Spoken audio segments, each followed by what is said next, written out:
আজ আপনাদের নিয়ে যাব কাটরা মসজিদ দর্শন। মুর্শিদাবাদের ঐতিহ্যমণ্ডিত এক বিরাট সম্ভার। আপনি চূড়াতে দাঁড়িয়ে আছেন, আমি ছবি তুলে দেবো। সাধারণ মুর্শিদাবাদ অর্থাৎ লালবাগ যে হাজারদুয়ারি এবং তারই পাশে কিছুটা দূরে, প্রায় 2 থেকে 3 কিলোমিটার দূরে এই কাটরা মসজিদ। আপনারা দেখতে পাচ্ছেন 1700 খ্রিস্টাব্দের দিকে এই কাটরা মসজিদ নির্মাণ করা হয়। আমি যেটা আপনাদের দেখাতে যাচ্ছি সেটা এই যে এই কাটরা মসজিদ, যেটাকে আমরা মসজিদ বলছি, আদৌ কি এটা মসজিদ না এটা কোনো হিন্দু মন্দির জানি না। বিতর্কিত কথা আমি বলবো না, আমি জাস্ট কয়েকটা নমুনা আপনাদের দেখাবো। নমুনাগুলো শেষের দিকে আপনাদের দেখানো হবে। এখন যে গম্বুজটার পাশ দিয়ে ঘুরছি, কাটরা মসজিদে চারদিকে এই 4খানা বড় বড় গম্বুজ ছিল। এই যে বড় গম্বুজ দেখতে পাচ্ছেন, এর চারদিকে 4খানা ছিল। বর্তমানে 2খানা গম্বুজ দাঁড়িয়ে আছে। টাওয়ার গম্বুজ বলবো না, টাওয়ার। এই 2খানা টাওয়ার দাঁড়িয়ে আছে, আর 2খানা টাওয়ার ভেঙে নষ্ট হয়ে গেছে। এটা টাওয়ারের দরজাটা বর্তমানে সিল করা। আমরা ঢুকছি মসজিদের ভেতরে। মসজিদের ভেতরে বলতে কাটরা মসজিদটা হচ্ছে এই বাম দিকেরটা, এই দেখতে পাচ্ছেন। আর এই ডান দিকে যে রাস্তা দিয়ে আমি হাঁটছি, এগুলো হচ্ছে তখনকার যারা পড়তে আসতো। এটা হচ্ছে কাটরা মসজিদ, এবং এর চারিদিকে এরকম ছোট ছোট গম্বুজওয়ালা ঘর আছে, এবং সেখানে তখনকার নাকি ছাত্ররা থাকতো। দেখুন এই কাটরা মসজিদের তল দিকে খাল রাখা আছে, এগুলো দেখতে পাচ্ছি। এগুলো ছাত্র আবাস ছিল, ছাত্ররা থাকতো, তাই বলা হয়। উপরে একতলা, নিচে একতলা, ছাদ করা আছে। একটা রাস্তা, এই রাস্তা দিয়ে আমরা সরাসরি কাটরা মসজিদের ওই সামনেটাই যেতে পারি। মসজিদে আমরা দেখাচ্ছি গম্বুজের আরেক পার্শ্ব, হ্যাঁ দেখতে পাচ্ছেন। এটা পেছন দিক থেকে আমি আপনাদেরকে যেটা বলতে চাইছি সেটা হচ্ছে যে এই মসজিদের আশেপাশে এবং এই মসজিদের ভেতরে এমন কিছু জিনিস আপনারা শেষ দিকে দেখতে পাবেন ভিডিও, যেটা দেখে আপনার সন্দেহ তৈরি হবে যেটা আদৌ কি মসজিদ না কোনো মন্দিরের ধ্বংসাবশেষ বা মন্দির ছিল। যাক, দেখুন আমরা দেখাই। বর্তমানে বাগান টাগান করা হয়েছে, বৃক্ষরোপণ করা হয়েছে, ফুল গাছ লাগানো হয়েছে। এগুলো দর্শনার্থীদের জন্য, যারা টুরিস্ট আসে, তারা অনেক টুরিস্ট, প্রতিদিন অগণিত টুরিস্ট এই মুর্শিদাবাদের কাটরা মসজিদ দর্শনে আসে, হাজারদুয়ারি দর্শনে আসে, তোপখানা দর্শনে আসে। এটা মসজিদের তলটা এইরকমভাবে তলটা গাঁথা হয়েছে। প্রত্যেকটা জায়গাটায় এইরকম ছোট ছোট খাল করা আছে গর্তের মতো, এবং তারপরে ইটের পিলার সাজিয়ে মনে হচ্ছে যেন ভেতরটা ফাঁকা বা ফাঁপা, কিন্তু ফাঁপা নয়। এটা মসজিদের দেওয়াল। আমরা আরেকটা ফাঁকা দেখতে পেলাম। এবার আমরা সিঁড়ি বেয়ে উপরে উঠে যাওয়ার চেষ্টা করব। এই গেটগুলো ছিল না, বর্তমানে গেটগুলো দেওয়া হয়েছে। দেখুন কি ছোট ছোট ইটের ব্যবহার করে এই কাটরা মসজিদ তৈরি করা হয়েছে। এটা একটা গম্বুজ। এই ভেতরে দেখতে পাচ্ছেন সামনে, আস্তে আস্তে আমি দেখাচ্ছি সবাইকে দেখাবো, এবং এরকম সামনে চলে যাবে। এই সামনে দিয়ে যদি আপনি দেখুন, তবে আপনি মসজিদের পেছন দিকটা দেখতে পাবেন। এই যে টাওয়ার কথা বলছিলাম, এই টাওয়ারগুলো 4টে ছিল, বর্তমানে 2টো। কোনো মসজিদে, পৃথিবীর কোনো মসজিদে এরকম টাওয়ার অর্থাৎ ওয়াচ টাওয়ারের মতো কিছু কিন্তু দেখা যায় না। এটা একটা মন্দির, সামনে দেখতে পাচ্ছেন। মন্দিরটা শিব মন্দির, মূলত শিব মন্দির। আমরা পরে আপনাদের দেখাবো। মসজিদের ভেতরেই কিন্তু এই শিব মন্দিরটা আছে। বলছিলাম মুর্শিদ কুলি খাঁ যে মসজিদটা নির্মাণ করেছিলেন, এই কাটরা মসজিদ, শোনা যায় তিনি নাকি অনেক মন্দির ভেঙে, মন্দির লুট করে এই কাটরা মসজিদ বানিয়েছিলেন। এটা মুর্শিদাবাদের জনশ্রুতিতে প্রচারিত। দেখুন কি সুন্দর ছোট ছোট ইট বিভিন্নভাবে সাজিয়ে এই চত্বরখানা তৈরি করা হয়েছে, এবং এই চত্বরে অনায়াসে প্রায় 2 থেকে 3 হাজার লোক দাঁড়িয়ে, 2 ফুট গ্যাপ দিয়ে দাঁড়িয়ে এখানে নামাজ পারে। আমরা সামনের দিকে যাব। এগুলো ভেঙে গিয়েছে, এগুলোতেও সব ছোটো ছোটো গম্বুজ ছিল, এগুলো সব কালের নিয়মে ভেঙে গিয়েছে। এগুলো সব ছোটো ছোটো ঘর ছিল, ছাত্রাবাস ছিল, এখানে ছাত্ররা পড়াশোনা করার জন্য থাকতো। এই যে মন্দিরটা বলছি, এই মন্দিরটা আমি আপনাদের শেষে দেখাবো। মন্দিরটা ঠিক কাটরা মসজিদের ভেতরেই কিন্তু আছে। যে মসজিদ সংলগ্ন যে জায়গা, সেই জায়গার ভেতরের মধ্যেই মসজিদের এলাকার মধ্যে এটা পড়ছে। যে গম্বুজের কথা বলছিলাম, আমরা সেই গম্বুজের দিকে এগিয়ে যাচ্ছি। আর একটা গম্বুজ না, টাওয়ার।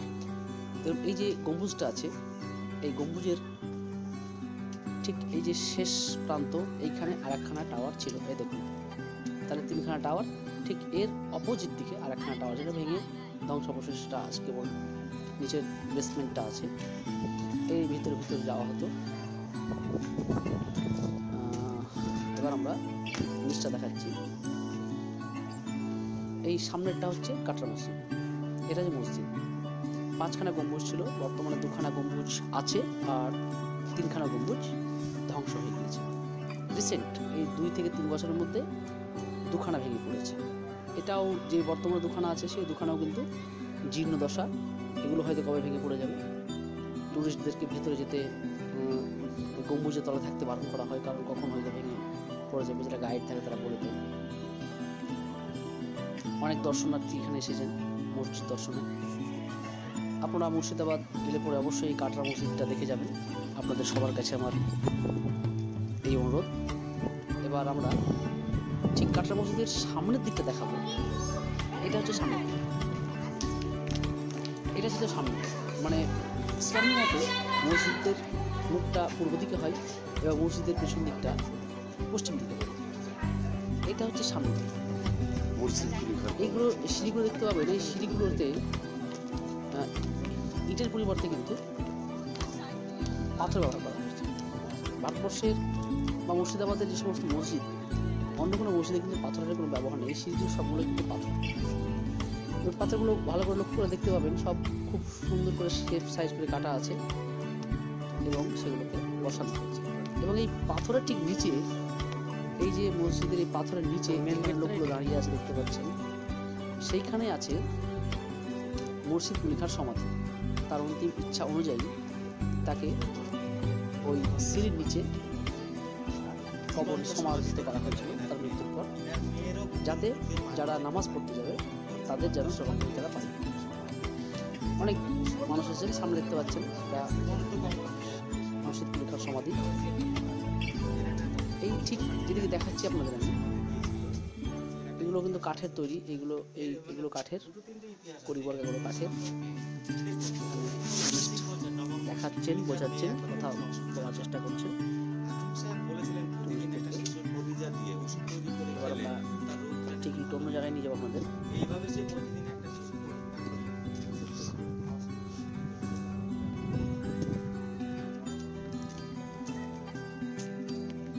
এই বাগানগুলো পরবর্তীকালে তৈরি করা হয়েছে, এই গাছগুলো লাগানো হয়েছে। আমরা ঠিক সমাধির অপোজিট, এই দেখুন, এটা সমাধির সামনের দিকটা। এই সিঁড়িতে উঠা হয় এবং তার নিচে কিন্তু তার অন্তিম ইচ্ছা অনুযায়ী তাকে মৃত্যুর পর সাহিত্য করা হয়েছে।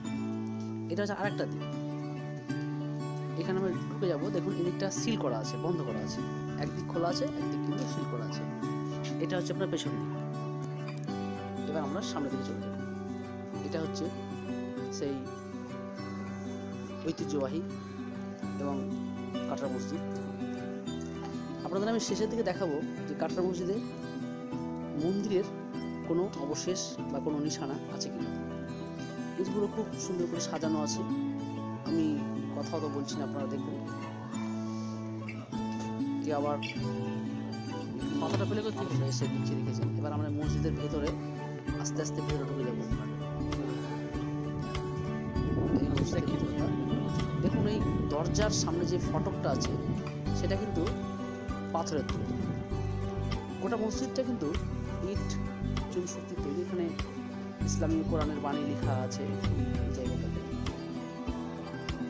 দেখতে পাচ্ছেন পাথরের ফলকে লেখা আছে। আর এগুলো কিন্তু পাথরের তৈরি। এই সামনেকার দেখুন, এই সামনে আরেকটা ফলক আছে, সেখানেও কোরআনের কোনো বাণী হয়তো খোদাই করা আছে কালো পাথরের উপরে। আমরা ঢুকে বললাম গায়ে লেগে আছে লাল রং, হলুদ রং। এই রঙগুলো কিন্তু মসজিদের গায়ে এখনো লেগে আছে। আজ থেকে 300 বছর আগেকার রং এখন কিন্তু লেগে আছে। দেখছেন গম্বুজ, আমরা দেখতে পাচ্ছি একটা গম্বুজ আছে। এই আমরা যদি যাচ্ছি একটা গম্বুজ আছে, এগুলো পাথরের তৈরি, এইটুকুটা পাথরের তৈরি। এবং এই পাথরের যে ব্লকগুলো ব্যবহার করা হয়েছে তার মাঝে মাঝে লোহা আছে, লোহার পাত দেওয়া আছে, কোথাও কোথাও কাঠের টুকরো দেওয়া আছে। এটা একটা গম্বুজ। এবার আমি শেষ দিকে নিয়ে যাবো। শোনা যায় এই যে সামনে যেটা দেখাচ্ছে আপনাদের, এখানে মণি মুক্তা দিয়ে এটাকে তৈরি করা হয়েছিল, বর্তমানে এখন নেই, থাকার কথাও না। এটা এবার পেছন দিক থেকে দেখাচ্ছি আমি। দেখুন 3টে গম্বুজ ভেঙে পড়েছে, আর ওইদিকে একটা গম্বুজ আছে, আর আমি একটা গম্বুজের তলায় কিন্তু আছি দাঁড়িয়ে। 2টে গম্বুজ আছে, 3টে গম্বুজ ভেঙে পড়েছে। ভাই মোটামুটি এই 3-4 বছরের মধ্যে এগুলো হয়েছে। এবার দেখুন আপনারা,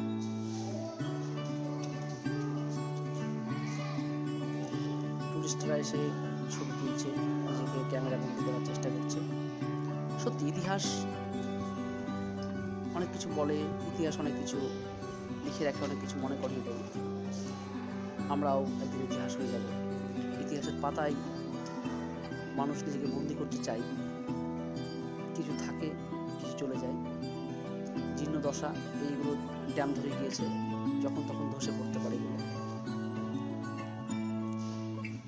এবার আমি আপনাদের অন্য জিনিস দেখাবো। এটা দেখার পরেই আপনাদের আমি সেই এভিডেন্সগুলো দেখাবো, যেগুলো দিয়ে প্রমাণ হয় এই কাটরা মসজিদটা আদতে হিন্দু মন্দির ভেঙে বা তার ধ্বংসাবশেষ দিয়ে তৈরি করা হয়েছিল। চলুন আমরা সেই প্রমাণগুলো এক এক করে আপনাদের দেখাই, এবং আপনারাও দেখুন এবং বিচার করুন যে আমি যেটা বলছি সেই কথাগুলো সত্য কি মিথ্যা।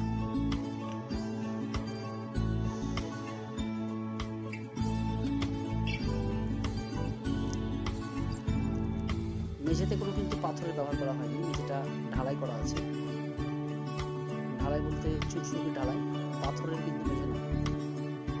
আর এই যে সামনে চত্বরটা দেখতে পাচ্ছেন, এই চত্বরটা 3 থেকে 4 ফুট প্রায় পাথরের ব্লক দিয়ে করা আছে, আর এবং বাকিটা ইটের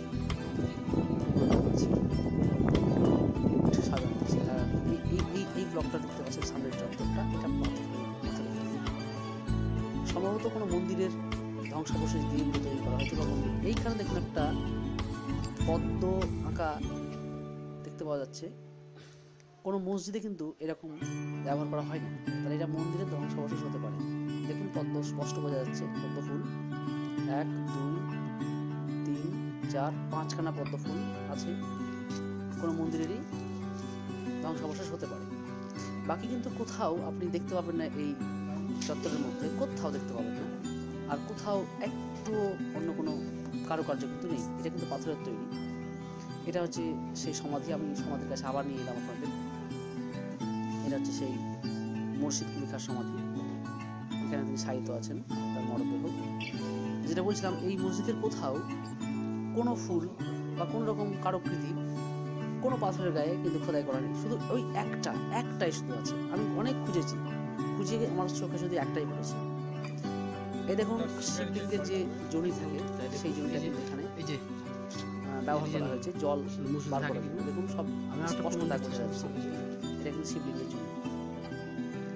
এটাকে ব্যবহার করা হয়েছে ভিতরকার জলটা যেন বাইরে বেরিয়ে আসে। এটা দেওয়াল, এই চারিদিকে এরকম কিন্তু আছে। 2-3টের বেশি কিন্তু দেখতে পাবেন না, খুব খুঁজলে দেখতে পাবেন। এবং আপনাকে দেখাবো যে এই মন্দিরের কাছে মানে মন্দিরের যে চত্বর, মন্দিরের যে এলাকা, সেই এলাকার মধ্যে শিব মন্দিরখানা বর্তমানে এখনো দাঁড়িয়ে আছে। এটা মন্দিরের মধ্যেই পড়ছে। ওর মুখটা, এই শিব মন্দিরের মুখটা ঠিক পূর্ব দিকে এবং পেছনটা পশ্চিম দিকে একই রকম করেই করা আছে। কথিত আছে, শোনা যায় লোকের মুখে, যে এই মন্দিরটা ভাঙে ভাঙেননি, তিনি রেখে দিয়েছিলেন মানুষের পুজোর জন্য। ডাইনোসরের বড় শক্তি। এবার মন্দিরটা আপনাদের দেখাবো। আমি যাচ্ছি একটু এগিয়ে। দেখুন, একসাথে মন্দির এবং একসাথে মসজিদ একই জায়গাতে, এটা হতে পারে। এই যে শিব মন্দির, পুজো হচ্ছে প্রতিদিন এখানে দর্শনার্থীরা পুণ্যার্থীরা পুজো করেন, শিবের মাথায় জল ঢালেন। এই মন্দিরটা এখন পর্যন্ত দাঁড়িয়ে আছে। এই যে তার মন্দিরের দেওয়ালটা পরবর্তীকালে একটু ঘিরে দেওয়া হয়েছে, মানুষ যাতে না মন্দির বাইরের দিকটাতে রাস্তা আছে, এটা যেদিকে বসে আছে সেই দিকটাতে রাস্তা আছে। এই দেখুন, তাহলে প্রমাণের কিছু দরকার আছে কি? আর কি প্রমাণের দরকার আছে? তার পাশে নদী আছে বসে, একটা সাপ এবং ছোট আরো কিছু কালো পাথর আছে। ভারতবর্ষের সমস্ত কালচার এভাবে কথা হচ্ছে যে এখানে আমরা তিনটে জিনিস দেখতে পাচ্ছি। এক হচ্ছে সবটাই আমি তো বিশ্বাস করি মসজিদের ভিতরে মন্দির, এবং আমার নাম প্রাণেশ প্রাণেশ পাল। আমি মসজিদের যে পাথর ব্যবহার করা অভিজ্ঞান হয়, সেই পাথরে পদ্ম ফুল আঁকা, এবং শিবলিঙ্গে যে জনি, সেই জনিগুলো লালগোলা ভিতরে বা জল বেরিয়ে আসার জন্য ঘুরে দেখতে এসছেন? রাস্তা বা ক্যানাল হিসাবে অনেকবার দেখা হয়েছে, এটা ভিডিও করার জন্য এলাম।